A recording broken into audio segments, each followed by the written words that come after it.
Hello everyone, today is 6th of October, Sunday, so I hope you have a wonderful weekend. Now it's about 20 past 9 in the morning Moscow time. I'm Levan Gudadze and this is my first update for the day in which I'll share all the main news that are making headlines in Russian media outlets and Russian language pages on different internet platforms. And there are quite a few very significant developments and news that I'd like to share with you for this moment, although before I start, let me notice, dear friends, that just in the last couple of days, YouTube's administration shut down several channels from alternative media. For example, channel of Mark Sloboda, geopolitical analyst, also channel of TD Geopolitics was shut down. And on Twitter, a page of Riber, biggest Russian military channel and a think tank channel of Riber was turned off by X's administration, and there are possibility. Obviously, it seems like there is a new wave on Western these platforms, new wave against Russian channels from alternative media, and because there is a high risk that at some point YouTube administration may take out my channel. Also, if you can. If you want to stay in touch, if you can, please consider to subscribe to my Rumble channel, to my Patreon page, to my Boosty page, and to my Telegram channels. I have a page on X also, or X, formerly Twitter, although I never had enough time to be active on that platform really. But if you can, if you are active on Twitter, please consider to subscribe to my Twitter page. Also, who knows, maybe sometime in the future it will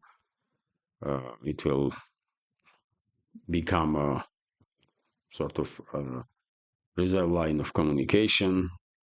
All the links are under this video in description box and in the pinned comment.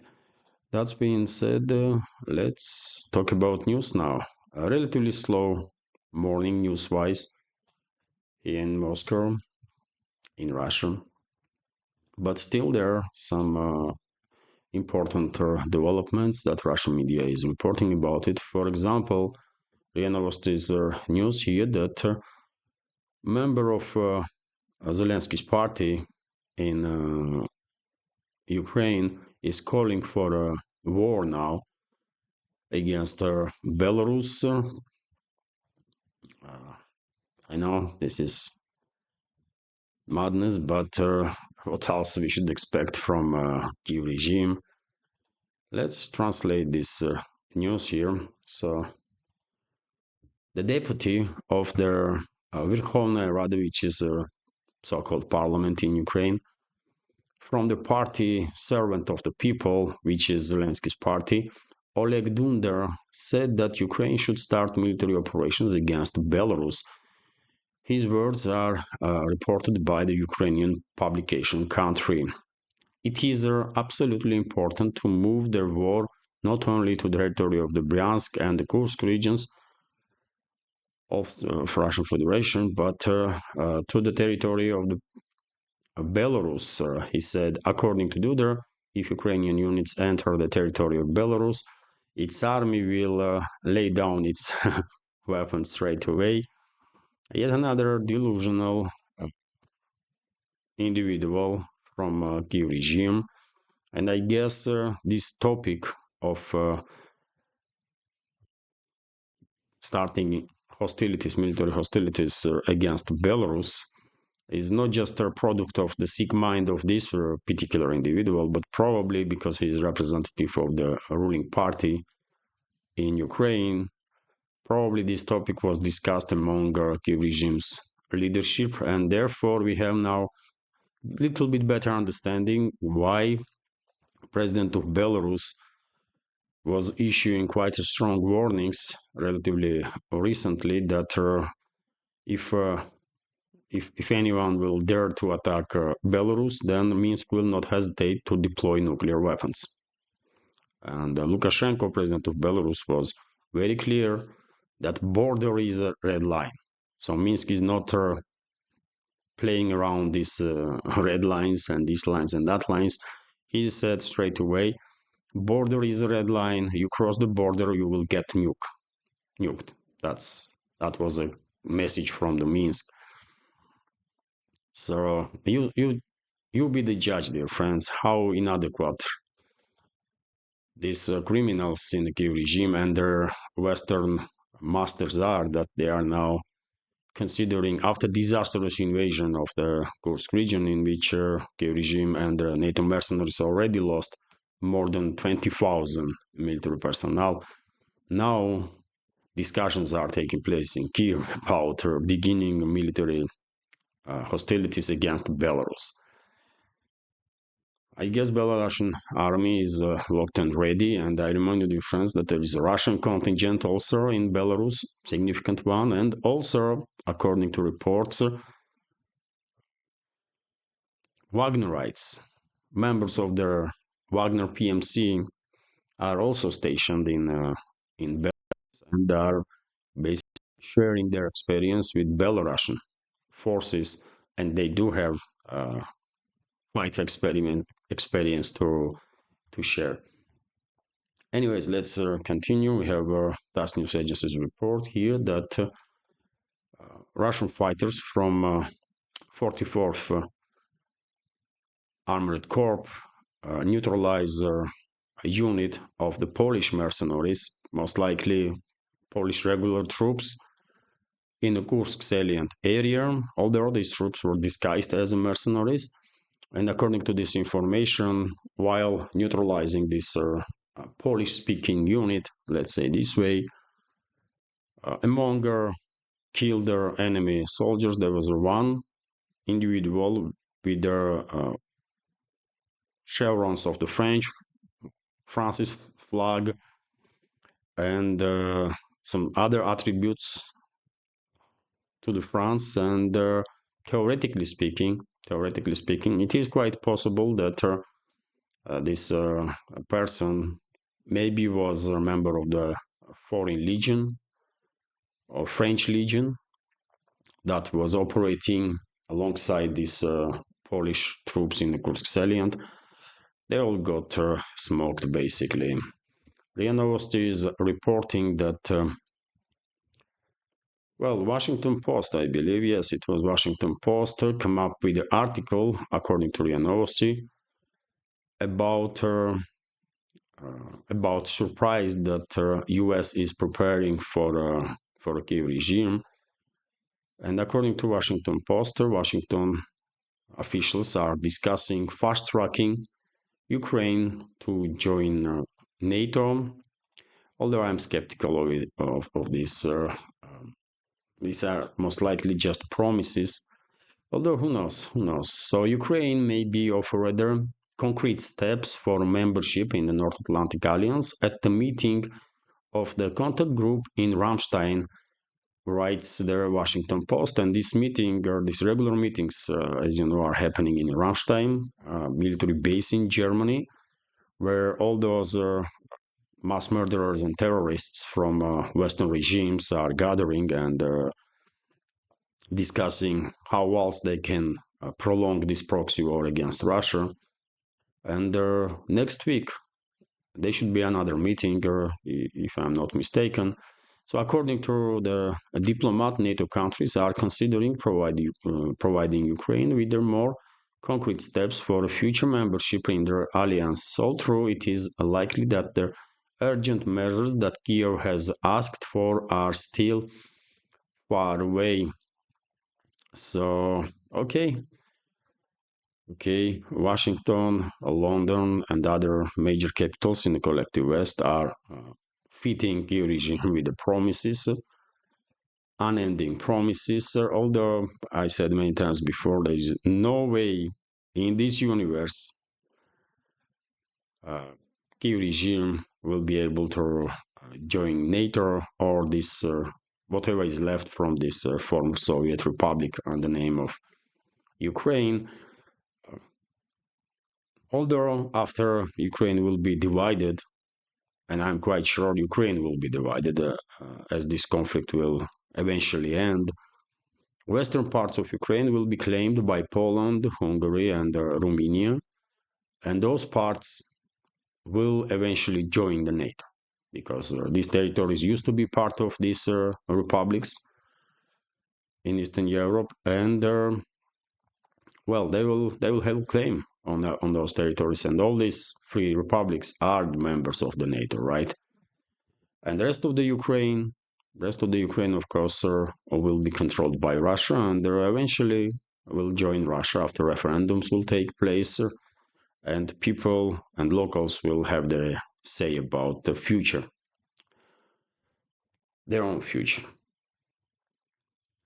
Although I always mentioning that obviously there are slight chance that Kiev and surrounding areas may maintain quasi-statehood on the political map, although in that case, of course, Moscow will make sure that this quasi-state entity will stay neutral and will not join no NATO. No. So RT is reporting that NATO plans a major force buildup. So NATO is planning to dramatically increase the number of the combat units aimed tensions with Russia. The daily Die Welt reports on Sunday, this is German propaganda outlet, obviously, citing confidential planning documents it obtained from the German Defense Ministry. Entitled Their Minimum Capability Requirements, it was reportedly written by two top commanders of their US-led bloc, American General Christopher Cavoli and the Supreme Allied Commander in Europe, and the French Admiral Pierre Vandière, who is responsible for the bloc's doctrinal and transformational issues. The document outlines their basic requirements NATO has to fulfill if it plans to defend every centimeter of its territory in potential conflict with Moscow. Die Welt is writing. Cavoli and Vandière explained that the current number of the bloc's combat brigades is insufficient for this task and should be increased from 82 to 131. Under German army standards, the strength of such a new formation should be around 5,000 soldiers each, newspaper said, without explaining if their NATO strategy paper outlined any specific requirements. The number of corps and their divisions is also to be increased from 6 to 15 and from 24 to 38 respectively. According to the document, the number of ground-based air defense units equipped with their systems such as US-made Patriots and German-made IRIS-T should be expanded fivefold from 293 to 1,467, the outlet said. Each of the 32 NATO members would reportedly have to contribute to these new minimum capabilities depending on its population. It is unclear how quickly NATO countries would be able to meet their new requirements. According to the Welt, the German armed forces, their Bundeswehr, currently has 8 combat brigades and one more is being formed. Berlin plans to field one more brigade by 2031, and if Germany, by the way, with its relatively big population, is only able to add another brigade, one brigade till 2031, I can imagine that other NATO member states with their far fewer citizens barely be able to increase their armed forces in any more or less significant way. This is a wish list, I guess, of this so-called high-ranking officers of the NATO, which is a paper tiger, by the way. Let's be clear on that. NATO is a paper tiger. NATO has no combat capable units in reality, and if we conduct some thought experiment, Just take any 10 brigades from NATO, any 10 brigades from Russian armed forces. Who would win? What is your opinion on that? I think Russian brigades will decimate uh, NATO brigades in quite short time because NATO troops don't really have any true combat experience, right? In high intensity conflict, like we are seeing now in this former uh, Soviet Republic and the name of Ukraine, right? So therefore, even if this wish list of the NATO leadership comes through and they will increase their brigades from 82 to 131, they're going to be no match for Russia for sure, and therefore I don't think it is a big reason to be wary about it for us. After all, one should always keep in mind that if there will be direct full-scale confrontation between Russia and NATO, then that war would not be fought only with the conventional weapons. Of course, some extreme force will be deployed, nuclear exchange will take place, and in that case, it will be end of everything, really. It will be just the end of everything. Seems like Western leaders are unable to wrap their mind around their objective reality that they cannot win war against Russia. They just simply cannot. It's not possible. And Russian nuclear deterrence is something that cannot be ignored. They are trying hard to ignore it, but they will continue to mess around and they will find out hard way how wrong they were. That's all. RT is reporting that Anatoly Antonov, legendary Russian ambassador to the US, completes a term as a diplomat to US and as ambassador and coming back to Russia. So Anatoly Antonov has finished his uh, tenure as Russia's ambassador to US. The Russian Foreign Ministry said on Sunday the diplomat is returning to Moscow aimed unprecedented tensions between the two nuclear superpowers. The Russian ambassador to the US, Anatoly Antonov, has ended his service in Washington and is on his way to Moscow, the foreign ministry said in a brief statement carried by Russia's news agencies. The ministry did not provide any additional details and has so far not mentioned his successor. And dear friends, when I hear this information, when I read this information first, what I think was that maybe we are about to witness significant downgrade of the diplomatic relationships between Russia and US, because I would not be surprised at all if Russia will not appoint new ambassador to US anytime soon, which automatically will mean that already minimal diplomatic relationships between the sides will be downgraded further, right? And this is not good, obviously. This is not good. Nuclear superpowers should always maintain means of communication, and it is unfortunate. It is unfortunate that despite all the calls from Moscow to de-escalate, Western ruling class is unable to listen and unable to learn. So that's the reality now. For some time, Russia will have no ambassador in US. Also, RT is reporting that NATO states prime minister is plans to visit Russia for Victory Day. So Slovak Prime Minister Robert Fico on Saturday announced his intention to visit Moscow to celebrate 80th anniversary of the defeat of Nazi Germany. Speaking to the host of the Saturday Dialogue show on Slovakia's RTVS radio, Fico said the event should have nothing to do with today's conflict. Who will stop me next year when it will be the 80th anniversary of the end of World War II from going to a peaceful demonstration in Moscow. I think I will go. And why wouldn't I go? What does I have to do with the present time?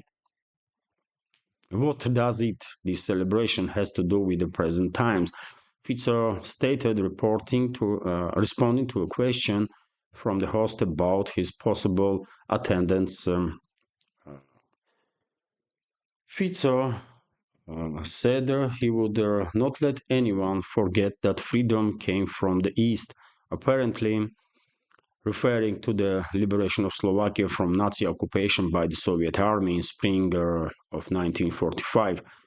With regards to present-day Ukraine, he said he recently reiterated to authorities in Kiev that he does not understand why they continue to fight the Russians. So interesting.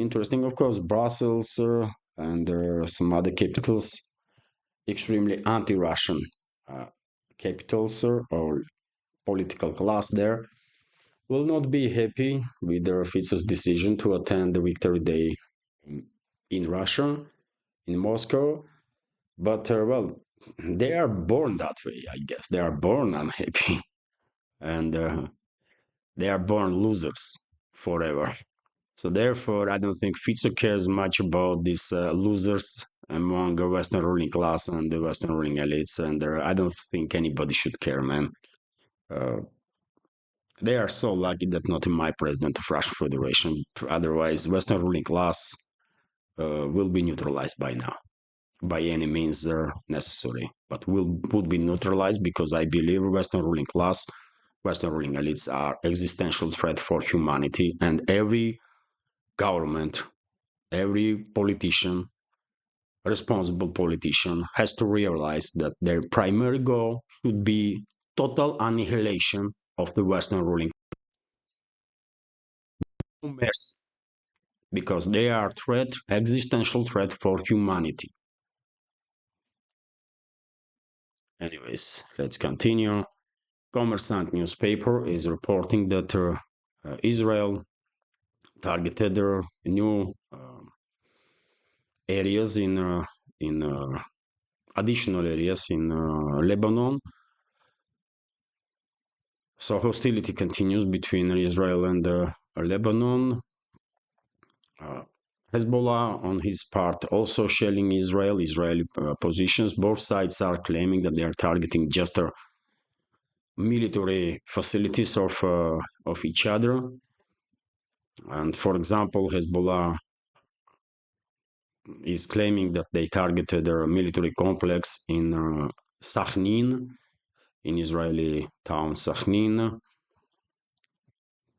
Hard to tell what they are targeting, but on my Telegram this morning I shared these photos of huge explosions in southern suburbs of Beirut, I believe, and it seems like with this constant aerial strikes, Netanyahu's government is basically trying to turn Lebanon into Gaza Strip. Basically, they are obliterating entire blocks of the residential areas, and it is unfortunate that world community is in such a disarray that they just cannot stop this madness in the Middle East.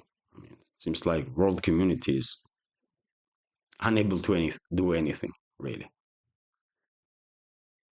Interfax is reporting that, well, Prime Minister of Israel, Netanyahu, went off on Macron, President of France, because Macron called for some embargo to be imposed on Israel, and Western states should stop supplying weapons or something. Let's translate this news.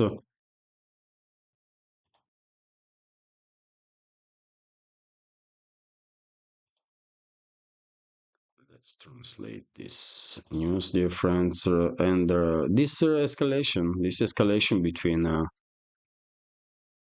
France and Israel comes as a somewhat surprise, isn't it?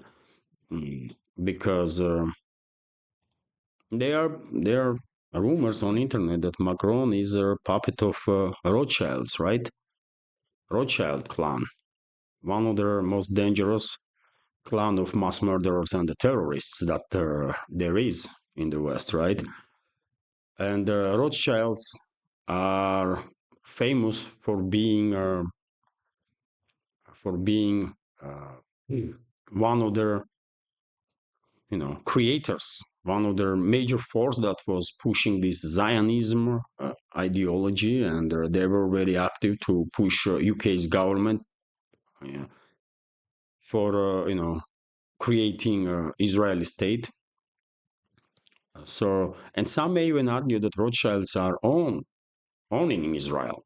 It's their property, kind of. That's how powerful they are. But if Macron is a puppet of these Rothschilds, then what the hell is going on? I mean, why is he criticizing actions of Israel? Or maybe this is just a political games, dear friends, and most likely it is the case. And Macron don't means any of it, any of his own criticism. He just don't means it. He's just playing on public that look at me, I'm against her genocide and that kind of stuff. But in reality, he just don't cares, obviously.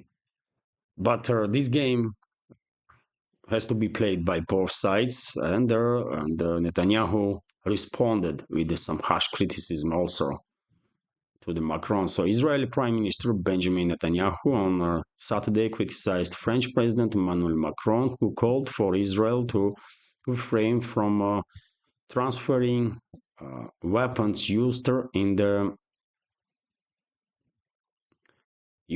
their fighting in the Gaza Strip, reports the Times of Israel. Israel is fighting the forces of barbarism led by Iran. I mean, when Israeli leadership is talking about barbarism, that's quite something, isn't it? After what they did in the Gaza Strip, after what they are doing now in Lebanon, they are there to talk about barbarism or humanity, or I mean, what the hell is wrong with this world, man? Netanyahu has to be jailed for life, right? And entire his cabinet, all of them, and all the top officers of the IDF, they should be under Mossad and entire, all this gathering of the mass murderers has to be in jail for life. And these criminals are there to talk about humanity or barbarism of others. I mean, what the hell, man? What the hell, really? How long this nonsense gonna continue? Unbelievable, man. This disgrace of humanity, man. These are total disgrace of humanity's entire Israeli leadership, right? They are shame on humanity. Unbelievable, man. Let's go through this news here. So while Israel is fighting the forces of barbarism led by Iran, all civilized countries must stand firmly on Israel's side. However, President Macron and other Western leaders are calling for arms embargo on Israel. Shame on them, Netanyahu said. Unbelievable, man. Netanyahu added that with or without Western arms supplies, Israel will still win. Rest assured, Israel will fight until their battle is won for our own sake and for the sake of world peace and security, the Israeli Prime Minister stressed. So, I mean, just imagine in how dark place this world really is right now. Then this mass murderer Netanyahu is talking about world peace, humanity, and so on and so on. This is not okay, man. This is not okay. And that's why I'm saying, dear friends, Western ruling class is existential threat for humanity and should be exterminated. And their puppets also. I mean, it is what it is. There is no way around it because who is in support of Netanyahu? Why Netanyahu is not in jail already? Because he has a strong backers, right? Because he is a puppet. He is a proxy of the Western ruling class, right? And he is acting on behalf of Western ruling class. And that's why he is constantly escalating without any consequences for him or his criminal associates, right? And when it comes to Western ruling class, I said many times that their main goal right now in the Middle East is to provoke a regional war, shut down navigation in the Persian Gulf and through Hormuz Strait, and cut off China and global South in general from their Middle Eastern energy sources. And they don't care how devastating this will be for world economy and for Western states also. They just don't care about it. All they want is to neutralize China any way possible and to harm China in any way possible and the global South or emerging multipolar world, let's say this way.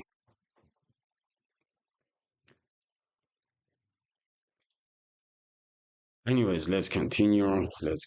RT is reporting that a large new Navy ship, Royal New Zealander Navy ship, has capsized and sunk in the Pacific Ocean after hitting a reef. The New Zealand Defence Force reports, according to a statement released on Sunday, their hydrographic survey and their diving support vessel HMNZS Manawanui ran aground near the southern coast of Samoa's islands and of Upolu on Saturday evening. The vessel was on surviving mission when the incident occurred. The ship caught fire and subsequently capsized as onlookers saw heavy smoke coming from the vessel. The exact cause of the grounding is unknown, and this vessel needs further investigation, the Navy said, adding that it was working to minimize the environmental impact. All of the 75 people on board were rescued and taken ashore under difficult weather by Samoa's Fire and Emergency Service Authority. Excuse me. 3 sailors were hospitalized, and on my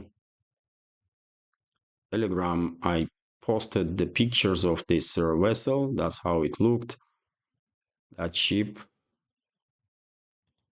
And this is when that vessel was capsized already, and you clearly can see here, I mean, smoke fire on the board of the ship. So it is good that all sailors survived, so no one was killed as a result of this accident. Let's continue with some more news. And Vzgliad newspaper is reporting that Volkswagen is preparing to shut down its factories, car manufacturing factories in Germany due to crisis. Not at all surprising, by the way. Not at all surprising. Let's go into some details on this. Let's go into some details on this news. German economy is in downfall, dear friends, because everyone understands major foundation for rise of German economy was relatively cheap energy, right? And you need energy while developing and to maintain development. And under the seeker geopolitical agenda of the Western ruling class, leadership of Germany decided that they want to destroy this foundation on which Germany's industry was built. They destroy relationships with Russia, with Russian businesses, energy companies included, and that's the results, by the way. That's a direct result of that.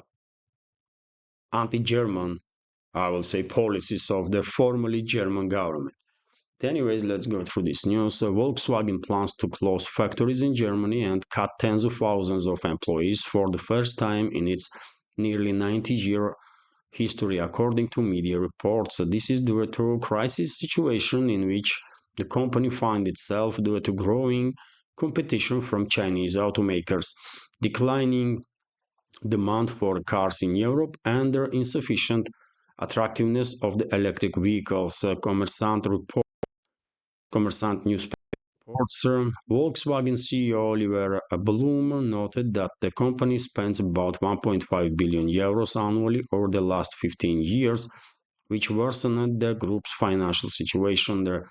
He compared their situation to a family pot that turns out to be empty by the end of the month. In September, Volkswagen said it expected a profit margin of 5.6%, lower than their initial forecast of 6.7%, and revenue for the year will decline by 0.7% against their expected growth of 5%. So, well, as I said, Germany's industry, German businesses are, and European businesses in general are losing competitiveness due to a lack of this foundation of their success, their initial success, which was a relatively cheap Russian energy. And they are losing competition now, not just with the Chinese businesses, Chinese car manufacturers or manufacturers of any other goods, but they are losing competition with US companies, also with North American companies, because their energy in US is significantly cheaper than in Europe now, right? So it is what it is. I don't think at this point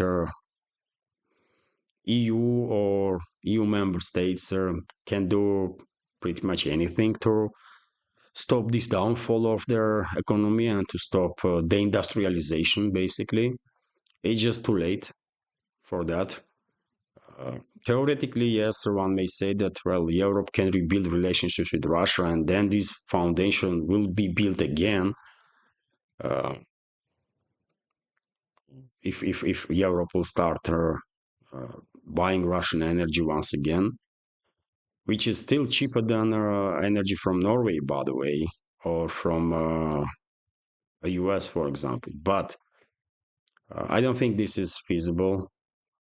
Relationships are so bad right now between Moscow and their major capitals in the West that, and absence of trust, of course, it makes it absolutely impossible that we will see any improvements in relationships between Russia and the EU member states anytime soon, in upcoming decades even.